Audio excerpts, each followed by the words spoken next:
Hello, अभी मेरी voice आ रही है? सॉरी, चलिए वॉइस कुछ डिस्कस है, कुछ इशू आ गया था वॉइस में। ठीक है, आ रहा है अभी। ठीक है, चलिए देखो, हम जनरल प्रॉपर्टीज बात करें एसिड, बेस एंड सोल्ट के बारे में। एसिड क्या होते हैं, बेस क्या होते हैं, सोल्ट क्या होते हैं, इनके बारे में जानते हैं।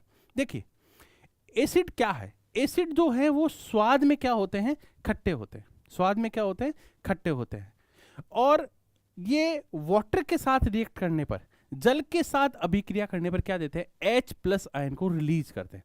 तीसरा पॉइंट कि एसिड जो है, लिटमस पेपर जो कर बात करते हैं, तो ये ब्लू लिटमस पेपर को किसमें परिवर्तित कर देते हैं, नीले कलर में, है ना। जो नीला कलर का जो लिटमस पेपर है उसको किसमें बदल देते हैं, लाल कलर के लिटमस पेपर में बदल देते हैं। तो सबसे बेसिक पॉइंट क्या हो गया कि अम्ल यानी एसिड स्वाद में कैसे होते हैं, खट्टे होते हैं। को जल के साथ अभिक्रिया करने में क्या देते हैं, H+ आयन देते हैं। और लिटमस पेपर, जो नीला लिटमस पेपर है, उसको बदलकर किसमें कर देते हैं, लाल लिटमस पेपर में बदल देते हैं। देखिए देखिए, ये नीला लिटमस पेपर था, उसको जैसे लिक्विड में डाला ये लाल में परिवर्तित हो गया। ये एसिड की खास बात है। जब बेस की बात करते हैं, बेस क्या होते हैं, क्षार क्या होते हैं। देखिए, एसिड की पहचान टेस्ट से कर ली गई। अब बेस की जो पहचान है टेस्ट में कैसे है, तो वो होते हैं कड़वा। ठीक है, बिटर होता है, टेस्ट में क्या होते हैं, कड़वे होते हैं। अब आप एसिड को वाटर के साथ रिएक्ट करवाए थे, अब आप बेस को जब जल के साथ अभिक्रिया करवाते हैं, रिएक्शन करवाते हैं, तो क्या देते हैं, OH नेगेटिव आयंस रिलीज करते हैं। जैसे NaOH, तो Na+OH, तो क्या हो गया, OH आयन रिलीज हो गए।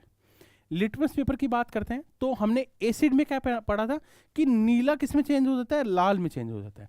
लेकिन बेस की जब बात करते हैं तो लाल लिटमस पेपर किस में चेंज हो जाता है, नीले लिटमस पेपर में चेंज हो जाता है। देखिए बेस में, देखिए जो लाल कलर का है वो नीले कलर के बेस में परिवर्तित हो जाता है। एसिड को पढ़ चुके हैं, बेस को पढ़ चुके हैं। अब हमारा मेन पॉइंट क्या बनता है, सॉल्ट। एसिड और बेस मिलकर क्या बनाते हैं, सॉल्ट बनाते हैं, लवण बनाते हैं।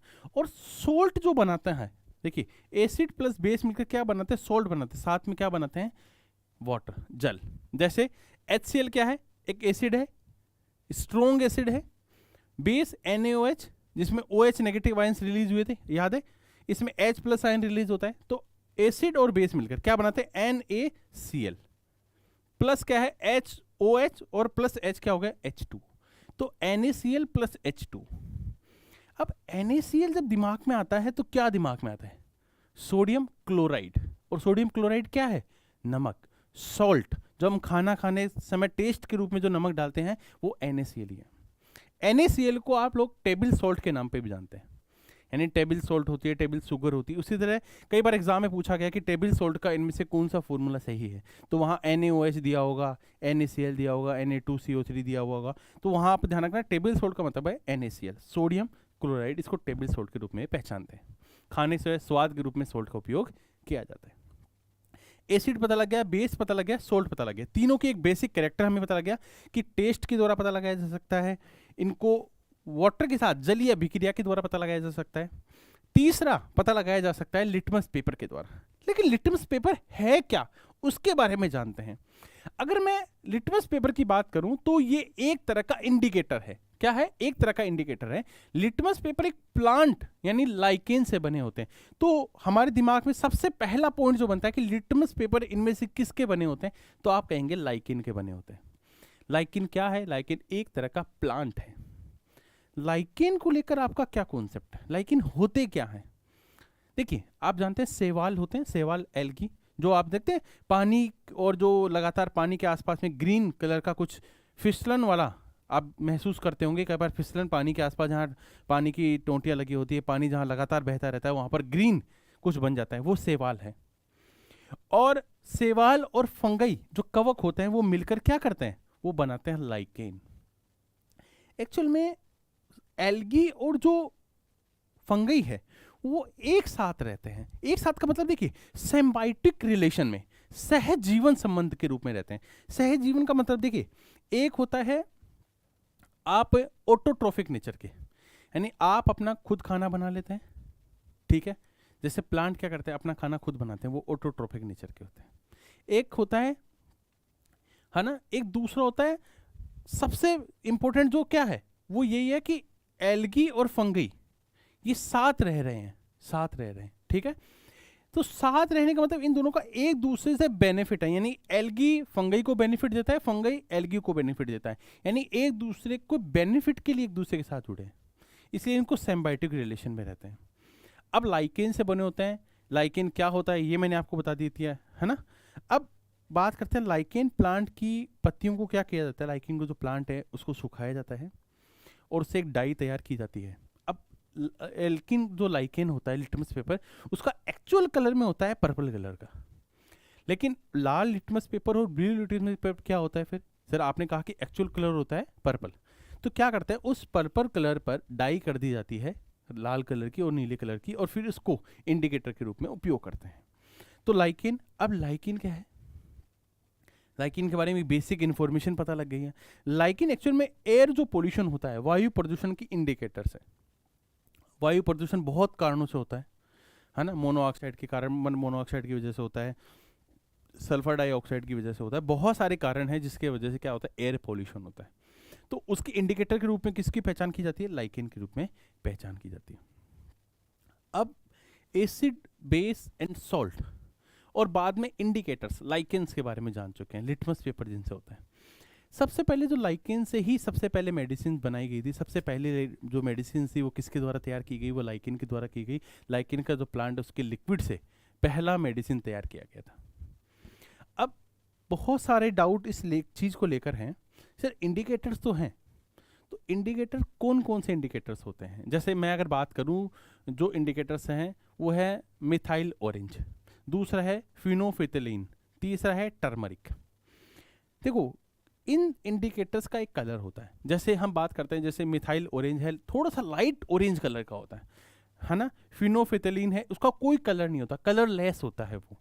टर्मरिक थोड़ी सी येलो कलर की होती है, हल्दी कैसी होती है, येलो कलर की होती है। अब देखिए थोड़ा सा समझेंगे, यहाँ जो एमसीक्यू बनता है कि मिथाइल ऑरेंज को अगर एसिड के साथ रिएक्शन करवाएं तो उसका क्या कलर बन जाएगा। भाई आपको नीला और लाल का तो पता लग ही गया है लिटमस पेपर का, है ना।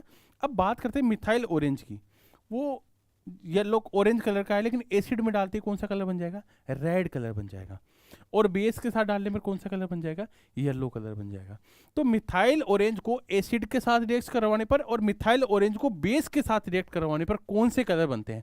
अभी लेटेस्ट में डी ग्रुप में भी एमसीक्यू पूछा गया था कि मिथाइल ऑरेंज को क्षार के साथ, बेस के साथ रिएक्ट करने पर क्या बनता है, तो येलो कलर, पीला कलर का रंग देता है। अब बात करें फिनोफिथिलीन, ये कलरलेस होता है, लेकिन जैसे ही आप एसिड में डालोगे कोई चेंजेस नहीं आएगा, जैसा था वैसा का वैसा रहेगा। लेकिन इसकी पहचान जब बेस के साथ करवाते हैं तो कैसा कलर देता है, पिंक कलर। और जो हमारे 2000 का नोट है वो पिंक कलर का जो होता है ये इसी की वजह से होता है, ठीक है।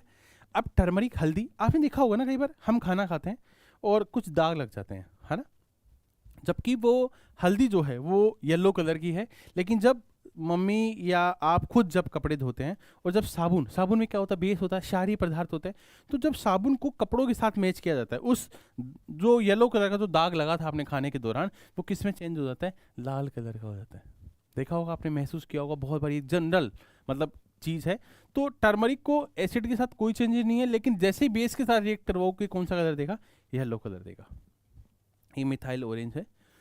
अब ये चीज़ें तो समझ में आ गई। अब हर चीज़ को आप टेस्ट करके चेक नहीं कर सकते ना, क्या पता वो कितना ज़्यादा डेंजर हो हमारे लिए, शायद हम उसको अच्छे से, है ना, टेस्ट नहीं कर पाएंगे, और कई बार टेस्ट का पता लगाना मुश्किल हो जाता है। कुछ चीज़ों का लिटमस पेपर के द्वारा भी क्लियर नहीं हो पाता। तो हम, एक वैज्ञानिक थे सोरेनसन, उन्होंने पीएच स्केल को खोजा। पीएच स्केल ऐसा एक स्केल होता है, जैसे यहाँ पर 0 से स्टार्ट होता है, 1 2 3 4 5 6 और 14 तक जाता है, ये है पीएच स्केल। ये पीएच स्केल के बारे में किसने हमें बताया, तो वो बताया था सोरेनसन ने। अब पीएच स्केल आ गया है।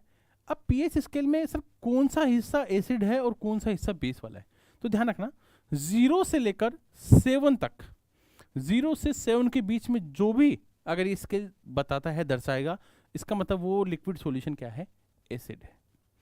जैसे ही वो 7 से 14 के बीच में जो अगर इंडिकेटर बताएगा तो उसका मतलब क्या है, वो बेस नेचर का है। यानी मैं ये कहूँ एक सॉल्यूशन है, उसमें पीएच स्केल को आपने डिप करवाया, डिप करने के बाद अगर उस स्केल में मीटर में 0 से 7 तक जा रहा है, इसका मतलब वो सॉल्यूशन क्या है, एसिड सॉल्यूशन है।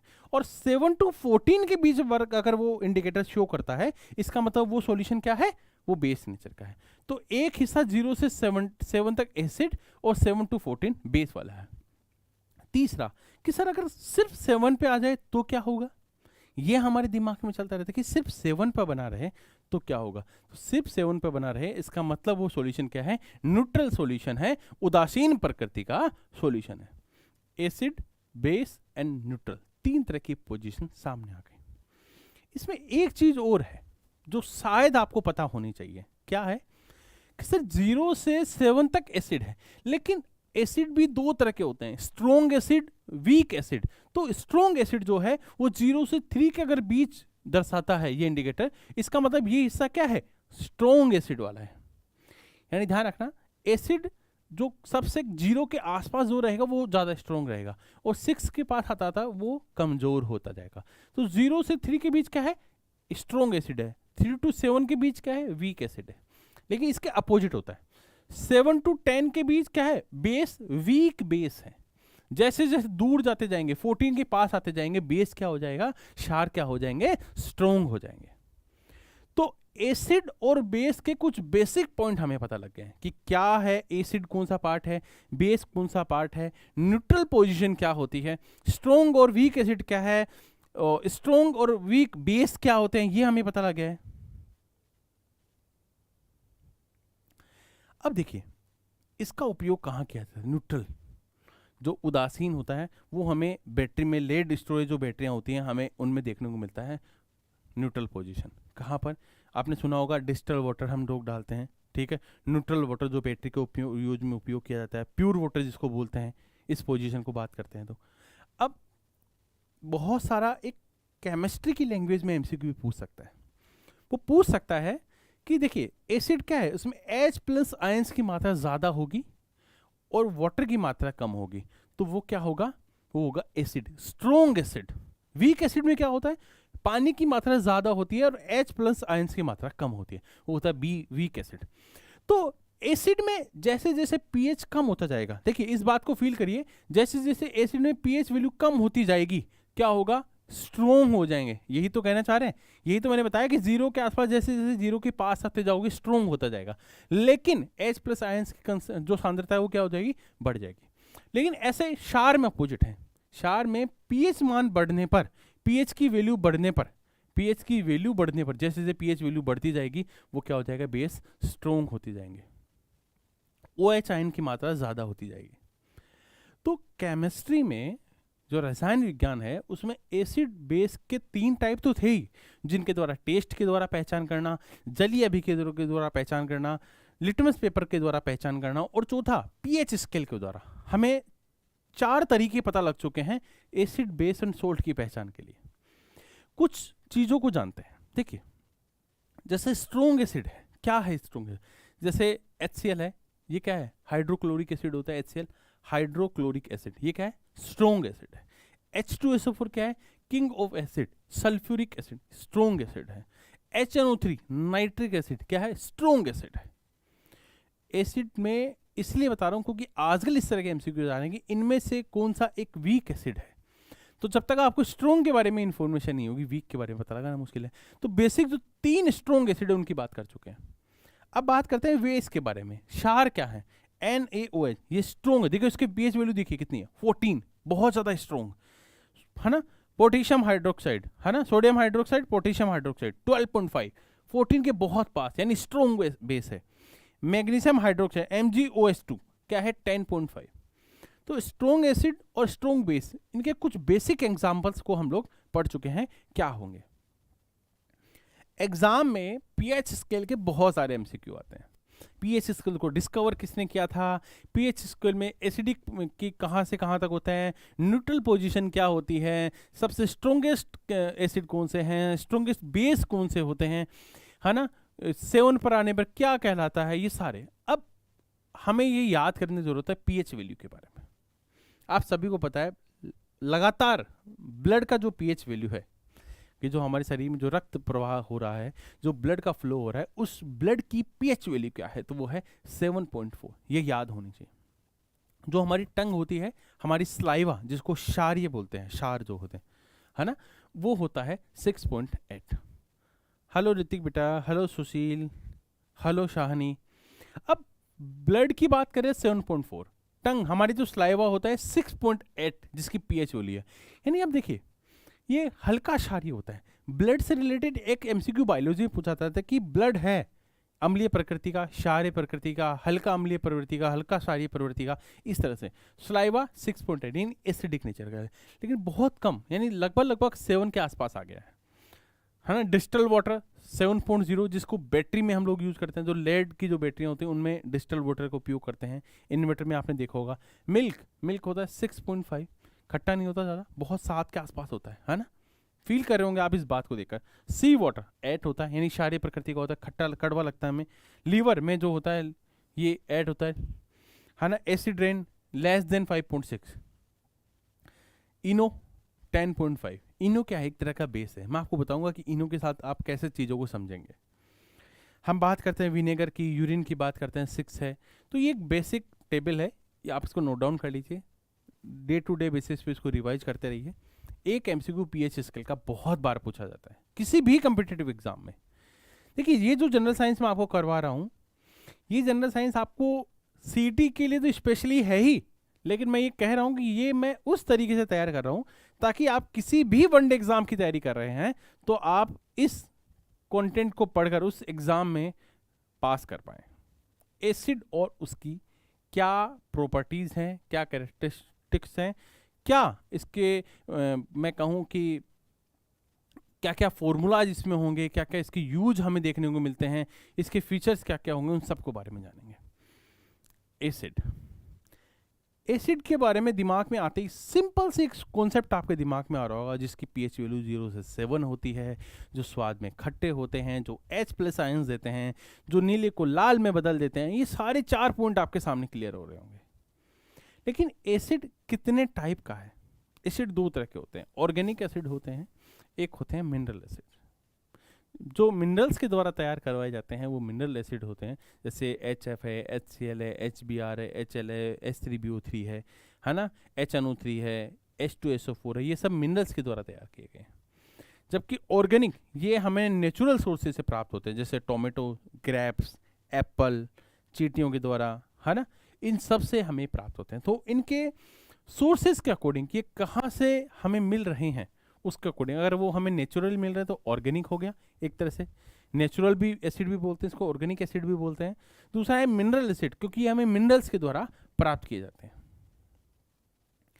अब बात करते हैं एसिड। एसिड है, 4 चीजें समझ में आई। एसिड के बाद हमें एसिड्स के टाइप समझ में आए। अब हमारे दिमाग में आ रहा है एसिड में कौन कौन से एसिड। सर HCl आपने बताया था, H2SO4 आपने बताया था, HNO3 आपने बताया था, लेकिन इसका कहाँ यूज होता है और ये क्या काम करते हैं? एसिड, हाइड्रोक्लोरिक एसिड HCl, ध्यान रखना ये फॉर्मूला इंपॉर्टेंट है। बहुत बार अगर आप केमिस्ट्री में हैं और फॉर्मूला से दूरी बनाए रखें तो समझिए केमिस्ट्री आप कवर नहीं कर पाएंगे। बहुत ज़्यादा ज़रूरी है केमिस्ट्री में ये बात समझने के लिए। देखिए जो हाइड्रोक्लोरिक एसिड होता है उसको म्यूरेटिक एसिड के नाम पे जानते हैं। आप इसको बाथरूम क्लीनर के रूप में यूज करते हैं। बाथरूम क्लीनर क्या है? तो HCl है, हाइड्रोक्लोरिक एसिड है। म्यूरेटिक एसिड के रूप में जानते हैं। आप इसको एक्वा रेजिया सॉल्यूशन जो होता है, कौन सा सॉल्यूशन? एक्वा रेजिया सॉल्यूशन, उसको बनाने में काम आता है ना, अम्लराज बनाने में काम आता है। देखिए जो अम्लराज बनाने में क्या काम आता है, ध्यान रखना, सबसे पहले इसमें काम आता है। तो अब ये काम कहाँ आता है? देखो अम्लराज के अंदर 2 चीजें होती हैं, HCl और HNO3, नाइट्रिक एसिड और हाइड्रोक्लोरिक एसिड। तो देखिए अगर एक एक्वा रेजिया सॉल्यूशन है, एक अम्लराज है, उसमें 2 चीजें हैं, तो HCl की वैल्यू कितनी है? 3 पार्ट है, और एक वैल्यू कितना है? HNO3 का है। यानी ये भी पता होना चाहिए कि HCl और HNO3 का रेशियो क्या है? 3:1 अम्लराज बनाने में, है ना। ये अम्लराज जो है हमारे दिमाग में क्यों इंपॉर्टेंट है? अपने सुनार जो होते हैं, गोल्ड स्मिथ जो होते हैं, वो क्या करते हैं? सोना, चांदी, प्लेटिनम, इनको डिजोल्व करते हैं। तो किस वाटर में डिजोल्व करते हैं ताकि उनकी गंदगी वगैरह जो होते हैं, आपने देखा होगा कि आप सिल्वर या गोल्ड लेकर जाते हैं और आप कहते हैं कि इसको चेंज करवाना है, तो वो उसको एक सॉल्यूशन में डालता है, ये वही सॉल्यूशन है। इसमें नोबल मेटल्स क्या होते हैं, डिजोल्व हो जाते हैं, तो है ना। तो HCl और HNO3। अब एक चीज सोचिए कि ये किसके रूप में काम आता है, एक्वा रेजिया सॉल्यूशन के बनाने में काम आता है। इसका मतलब जब भी हम HNO3 पढ़ेंगे तो हम ये कहेंगे कि HNO3 अम्लराज बनाने में काम आता है, क्योंकि दोनों इसके रूप में काम आते हैं। तो जब HNO3 पढ़ेंगे तभी भी आप इस बात को पढ़ेंगे कि क्या होता है, एक्वा रेजिया सॉल्यूशन के बनाने में काम आता है। इस अम्लराज को क्या बोलते हैं, रॉयल वाटर बोलते हैं, शाही पानी, क्योंकि शाही जो धातुएं हैं, चाहे सोना हो, चांदी हो, प्लेटिनम, वो डिजोल्व की जाती है। नोबल मेटल, अब नोबल मेटल तो आप समझ गए, सोना, चांदी, प्लेटिनम। कभी आपने सुना है कि किसी को सोना पहनने से एलर्जी हो गई है, चांदी पहनने से एलर्जी हो गई? नहीं ना। लोहा पदार्थ पहनने पर एलर्जी सुनता होगी कि मैं लोहा मेरे से सूट नहीं होता, मेरी एलर्जी बन जाती है। लेकिन कभी आपने नहीं सुना होगा कि सोना पहनने से, चांदी पहनने से किसी व्यक्ति को रिएक्शन होकर उसको कुछ एलर्जी हुई है। क्यों? क्योंकि सोना, चांदी, प्लेटिनम ये क्या है, ये सब नोबल मेटल है। और नोबल मेटल का मतलब क्या है कि ये किसी से भी रिएक्ट नहीं करते हैं, किसी से भी अभिक्रिया नहीं करते हैं, किसी तरह की रिएक्शन नहीं करते हैं, एकदम रिएक्ट ना ही करते हैं। और रिएक्ट नहीं करोगे तो किसी को प्रॉब्लम नहीं होगी, ठीक है। दूसरा क्या है, HCl को जब याद करते हैं, HCl हमारे पेट में पाया जाता है। कहाँ पाया जाता है? हमारे पेट में होता है। क्या HCl डाइजेशन करता है? नहीं। ध्यान रखना, HCl कभी भी डाइजेशन नहीं करता। HCl डाइजेशन में मदद करता है। जो हमारे पेट के अंदर जो एसिड हैं, है ना, ये एसिड क्या करता है, हमारे पेट में जितने भी रिएक्शंस होते हैं उनको एक्टिवेट कर देता है कि भैया जल्दी से शुरू हो जाइए, पेट में खाना आ चुका है, और उसको डाइजेशन करता है। तो डाइजेशन में मदद कौन करता है? ये डाइजेशन में मदद करता है। अब देखिए, कई बार आपने देखा होगा, आप शादियों में जाते हैं, पार्टी में जाते हैं, खा लेते हैं, ज़्यादा खा लेते हैं। अभी पाव भाजी खा लेते हैं, पनीर खा लेंगे, जूस पी लेंगे, फिर उसमें मोमोज खा लेंगे, कुछ पाव भाजी खा लेंगे, फिर कुछ मिठाई खा लेंगे। हमारे पेट को समझ में नहीं आता कि आप क्या कर रहे हैं, बस आपको तो पता है कि आज मौका है, खाते जाओ। अब आपने ज़्यादा खा लिया है, एक्सेस मात्रा में, ज़्यादा मात्रा में, तो आपको एसिडिटी होने लगती है। या कई बार आप ज़्यादा ऑयली चीज़ें खाते हैं तो आपको एसिडिटी होती है। अब हमारा जो शरीर है ना, हमारी बॉडी में HCl होता है। HCl क्या करता है, एक लिमिटेड मात्रा में HCl रिलीज होता है। अब आपने ज़्यादा खा लिया है तो ज़्यादा HCl रिलीज होगा। और HCl क्या है, एक एसिड है, एक अम्ल है। और एसिड क्या होते हैं, स्वाद में खट्टे होते हैं, स्वाद में खट्टे होते हैं एसिड। और जब ज़्यादा एसिड हो जाएगा तो आपको खट्टापन महसूस होने लगेगा। इसी तो आप कहते हैं मुझे एसिडिटी हो गई है। ये वर्ड कहाँ से आया, एसिडिटी? ये एसिड से ही ये वर्ड आया है। और समझिए, अगर एसिड ज़्यादा हो गया और स्ट्रॉन्ग एसिड है HCl, स्ट्रॉन्ग एसिड, वीक होता तो फिर भी काम चल जाता, एसिड और वो भी स्ट्रॉन्ग एसिड, खट्टा महसूस होने लगता है। फिर आपने सुना होगा एडवर्टाइजमेंट चल रहे हैं, इनो खा लो, डाइजीन खा लो, एसिडिटी खत्म हो जाएगी चुटकी भर में। कैसे होती है वो? देखो, डाइजीन या इनो में क्या है, MgOH2, ये एक तरह का बेस होता है। अब आपके शरीर में सोचिए, आपके यहाँ बॉडी में है एसिड, मैं अगर उसको बेस डाल दूं, ये टेबलेट के रूप में ले लूं, चूर्ण के रूप में ले लूं, लिक्विड सॉल्यूशन के रूप में ले लूं, कैसे भी ले लूं, एसिड हमारे पेट में है, उसमें चला गया है बेस। अम्ल और क्षार मिलकर क्या बनाते हैं, सॉल्ट। अब जब सॉल्ट बना लेंगे तो क्या अब उसके अंदर एसिड बचा, क्योंकि अब तो सॉल्ट में बदल चुका है। तो जैसे ही एसिड और बेस जाकर मिलते हैं, सॉल्ट बना लेते हैं, सॉल्ट प्लस वाटर, तो क्या होता है, हमें जल्दी से आराम महसूस होता है। यही है और कुछ भी नहीं है। ये बेसिक थ्योरम है कि इनो या डाइजीन में क्या होता है, ये होता है, ये एसिड बेस को कन्वर्ट कर लेता है। अब कई बार पूछ लेते हैं MgOH2 का pH वैल्यू क्या है, 10.5, बेस नेचर का होगा, ऑब्वियसली बात है, तभी तो वो एसिड के साथ मिलकर सॉल्ट बनाएगा। HCl क्या करता है, हमारे जो खाने के साथ जो माइक्रो ऑर्गेनिज्म चले जाते हैं, आप खाना खाते हैं, कुछ बैक्टीरिया होते हैं, वो कुछ हमारे सलाइवा के साथ मर जाते हैं जीभ में, कुछ बचे हुए हमारे पेट में जाते हैं, तो HCl उनको मार देता है। क्योंकि बहुत सारा हम जिस एनवायरनमेंट में रह रहे हैं, बहुत सारे वायरस, बैक्टीरिया, फंगई, ये सारी चीज़ें खाने के साथ चिपक जाती हैं जो दिखती भी नहीं है और वो हमारे पेट में चली जाती है। तो कुछ हमारा जो स्लाइवा है, लार्वा जो है हमारे मुंह का, वो उनको मार देता है। बचा हुआ काम कौन कर देता है? HCl कर देता है उन छोटे छोटे माइक्रो ऑर्गेनिज्म को मारकर। अब बात करते हैं, ये एसिडिटी को खत्म करता है, एंटासाइड जिसको बोलते हैं। ये क्या है? एक तरह का एंटासाइड। एंटासाइड जो एसिडिटी को खत्म कर दे, अम्लता को खत्म कर दे। तो ये काम कर रहा है, एसिड और बेस मिलकर सोल्ट बना रहे हैं। ये क्या करते हैं? हमारे पेट में जो एंजाइम्स हैं उनको जाकर यही तो बोलता है कि भैया उठिए, खाना आ चुका है, उसको डाइजेशन में करता है। तो ये क्या कर रहा है? ये डाइजेशन में मदद कर रहा है, उन एंजाइम्स को एक्टिवेट करके क्या कर रहा है? डाइजेशन में मदद कर रहा है।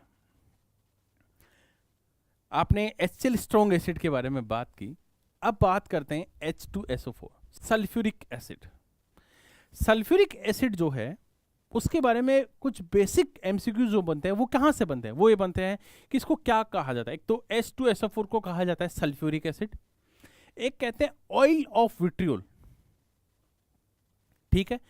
आप इसको किंग ऑफ एसिड भी बोलते हैं, किंग ऑफ केमिकल्स भी बोलते हैं। किंग ऑफ एसिड यानी किंग ऑफ केमिकल्स का मतलब ये सबसे ज्यादा लैब में सबसे ज्यादा काम में मिलता है, किंग ऑफ एसिड्स, है ना। आप लैब में जाएंगे तो सबसे ज्यादा केमिकल रिएक्शन H2SO4 के साथ होती है, इसलिए इसको किंग ऑफ एसिड कहते हैं, किंग ऑफ केमिकल्स कहते हैं। इसकी pH वैल्यू सबसे स्ट्रॉन्गेस्ट केमिकल्स में आता है, एसिड में आता है। सल्फ्यूरिक एसिड बोलते हैं, ऑयल ऑफ विट्रियोल इसके रूप में जाना जाता है। ये जो H2SO4 है वो हाईली रिएक्टिव होता है, बहुत ज़्यादा क्या है? हाईली रिएक्टिव है। अब जो हमारी बैटरी होती है, मैंने आपको बताया था, बैटरी में H2SO4 पाया जाता है, ठीक है। डिस्टल वाटर जो मैंने बताया जिसकी pH value almost 7, distal value कितनी होती है? pH वैल्यू 7 होती है, वो पाया जाता है, और H2SO4 पाया जाता है। लेकिन अब ये जो बैटरी है, जो लेड स्ट्रॉन्ग जो बैटरी है, उसमें डिस्टल वाटर होता है 68 पॉइंट। आपने कहो जो इन्वर्टर की बैटरी होती है उसमें आप डेली कुछ दिनों बाद ये डिस्टल वाटर डालते रहते हैं, पानी की बोतल जैसे होती है, ये वो डिस्टल वाटर है। H2SO4 तो 68 और 32%, ये परसेंटेज भी आपको याद रखनी है कि क्या परसेंटेज है। और इसका उपयोग अग्निशामक जो यंत्र होते हैं जो आग बुझाने के रूप में काम आते हैं उनमें किया जाता है। अब बड़ी बात यह है कि आग बुझा तो दोगे, लेकिन आग लगाने के लिए क्या जरूरी है, क्या कौन सी बातें हैं जो आग लगाने के लिए जरूरी हैं, तो उन चीजों के बारे में बात करेंगे। आग लगाने के लिए 3 चीजें ज्यादा जरूरी हैं। क्या है? फ्यूल जरूरी है। क्या जरूरी है? फ्यूल जरूरी है, इग्निशियस टेम्परेचर जरूरी है, और एक जरूरी है ऑक्सीजन। 3 चीजें जो जरूरी हैं वो है इग्निशियस टेम्परेचर, फ्यूल और ऑक्सीजन। ये तीनों चीजें आग लगाने के लिए जरूरी हैं। आग बुझा तो आप दोगे अग्निशामक यंत्र से, लेकिन लगेगी कैसे? इसके लिए तीनों चीजें बहुत ज्यादा जरूरी है, ऑक्सीजन, फ्यूल और इग्निशियस टेम्परेचर। अगर सर आग बुझानी हो तो इनमें से कौन सी चीज हम खत्म कर दें कि आग बुझ जाए? देखिए 3 चीजें मैंने बताई और तीनों में से किसी एक को भी आप हटा दोगे तो आग बुझ जाएगी। सपोज करिए कहीं आग लगी है और ईंधन खत्म हो गया तो आग बुझ जाएगी। सपोज करिए जहां आग लगी है वहां ऑक्सीजन चली जाए तो आग बुझ जाएगी, और जहां इग्निशियस टेम्परेचर में चेंज आ जाए वहां आग बुझ जाएगी। तो तीनों चीजें जरूरी है, तीनों में से एक भी अगर गायब होती है तो आग बुझ जाएगी। अब होता क्या है, ये अग्निशामक यंत्र होता है ऐसे, इसमें अंदर कांच की होती है, H2SO4 होता है, इसमें NaHCO3 जिसको सोडियम बाइकार्बोनेट भी कहते हैं, है ना, बेकिंग सोडा के रूप में जानते हैं, ये डाला रहता है। जैसे ही आप इसको सिलेंडर को नीचे डालते हैं और ये टूट जाता है, या उस क्लच से ये क्या होता है, टूट जाता है, तो H2SO4 और NaHCO3 ये रिएक्ट करते हैं, Na2SO4 सोडियम सल्फेट बनाते हैं, H2O बनाते हैं और CO2 बनाते हैं। आप इस केमिकल रिएक्शन को थोड़ा अच्छे से देखें। H2SO4 NaHCO3 के साथ रिएक्ट करने पर Na2SO4 यानी सोडियम सल्फेट बनाता है, H2O बनाता है और CO2 बनाता है। और CO2 क्या है? O2 और CO2। अब क्या करना पड़ेगा कि अगर इस आग को बुझाना है तो हमें इनमें से किसी एक चीज को खत्म करना पड़ेगा। तो मैंने जैसे अग्निशामक यंत्र में देखा कि CO2 है, CO2 है ना एक्चुअल में O2 की तुलना में भारी होती है, और एक भारी इंसान जब किसी छोटे इंसान पर बैठ जाएगा, ऑक्सीजन पर बैठ जाएगा, तो ऑक्सीजन दब जाएगी, और ऑक्सीजन दब गई यानी यहाँ से ये वाला हिस्सा गायब हो गया, और आग लगाने के लिए जो 3 कंपोनेंट थे, तीनों जरूरी थे, उनमें से एक चला गया तो आग बुझ जाएगी। ऐसे ही ऑक्सीजन यहाँ से CO2 ऑक्सीजन पे जाकर बैठ चुका है, अब क्या होगा, अब ऑक्सीजन खत्म हो जाएगी धीरे धीरे और आग बुझ जाएगी। ऐसा ही अग्निशामक यंत्रों में होता है। तो हमें ये बेसिक लेयर पता लगे, हैवी लेयर होती है CO2 की जो O2 पे जाकर बैठ जाती है। इस केमिकल रिएक्शन को पता होना जरूरी है। क्या है, आग लगने के लिए कौन सी 3 चीजें जरूरी हैं, आग बुझाने के लिए कौन सी रिएक्शन अग्निशामक यंत्र में होती है। एसिड रेन, अम्लीय वर्षा। आपने कई बार सुना होगा, घर पे भी सुना होगा कि एसिड जो रेन है, मम्मी बोलती है कि पहली बारिश में नहीं नहाना चाहिए, सुना होगा आप सबने। उसका रीजन क्या है? रीजन सिर्फ इतना है कि बहुत दिनों से केमिकल्स हमारे वातावरण में घूम रहे हैं, है ना, हवा के साथ हैं, तो जैसे ही पहली बारिश होगी वो बारिश के साथ वो एसिड क्या आ जाएंगे, धरती पर आ जाएंगे, और एसिड जब धरती पर आएंगे आपकी स्किन को टच करेंगे, आप नहाते हैं तो आपकी स्किन कैंसर होने की, स्किन डिजीज होने का कारण बन जाते हैं। इसीलिए कहा जाता है कि पहली बारिश में नहीं नहाना चाहिए। ठीक है, इसका बेसिक रीजन सिर्फ इतना सा है। अब देखिए एसिड रेन में क्या है, H2SO4 और HNO3। लेकिन एसिड रेन के लिए मुख्य गैस कौन सी होती है, SO2, और इसके लिए क्या होती है, एसिड कौन सा होता है, NO2। दोनों पता लगे, SO2 और NO2 दो चीजें होती है, H2SO4 और HNO3। मुख्य अम्लीय वर्षा में जिसमें ज्यादा हिस्सा होता है H2SO4 का और एक हिस्सा होता है HNO3, यानी 3 हिस्से हैं जिनमें से ये होता है। एक मैंने अभी और बताया था आपको, एक्वा रेजिया सॉल्यूशन में HCl 3 हिस्से होते हैं, HNO3 एक हिस्सा होता है, ये ध्यान रखना। देखो एसिड रेन की पीएच वैल्यू पूछ सकता है, आपको पता है एसिड रेन की पीएच वैल्यू, एसिड है इसका मतलब 7 से कम होगी, और उतना ऐसा भी नहीं है कि एसिड जब धरती पे आता है तो आपको टच करते ही आपको ऐसे महसूस हो, जलन महसूस हो, नहीं होती ना। इसका मतलब वो वीक एसिड है, यानी 7 के आसपास है, 6 to 7, तो 5.6 एसिड की क्या है, पीएच वैल्यू है, रेन एसिड की पीएच वैल्यू है। तो मुख्य गैस के रूप में एसिड रेन की मुख्य गैस कौन सी होती है, SO2 होती है। आज हमने एसिड के बारे में पहचाना, एसिड क्या है, बेस क्या होते हैं, सॉल्ट क्या होते हैं, एसिड के 2 मुख्य टाइप कौन से हैं, उसमें HCl को पढ़ा, H2SO4 को पढ़ा, इन 2 चीज़ों के बारे में बताया, जिसमें हमने फिर एसिड रेन और अग्निशामक यंत्र के बारे में पढ़ा। तो कुछ जो बेसिक चीज़ें आज हमने डिस्कस कर ली। लगातार ये क्लास आपको यहाँ पर राजस्थान एग्जाम्स रिजल्ट गुरु पर देखने को मिलेगी। मैं आपको सुबह 11 बजे लगातार यहाँ मिलता रहूँगा। हम चैनल को सब्सक्राइब कर लीजिए, बेल आइकन को दबा लीजिए, और आप हमारी PDF अगर लेना चाहते हैं तो रिजल्ट गुरु एप्लीकेशन को प्ले स्टोर पर जाइए, वहाँ से डाउनलोड कर लीजिए और एनरोल करिए, और वहाँ आप हमारी रेगुलर बेसिस पे PDF डाउनलोड कर सकते हैं। So thank you everyone, bye bye, take care.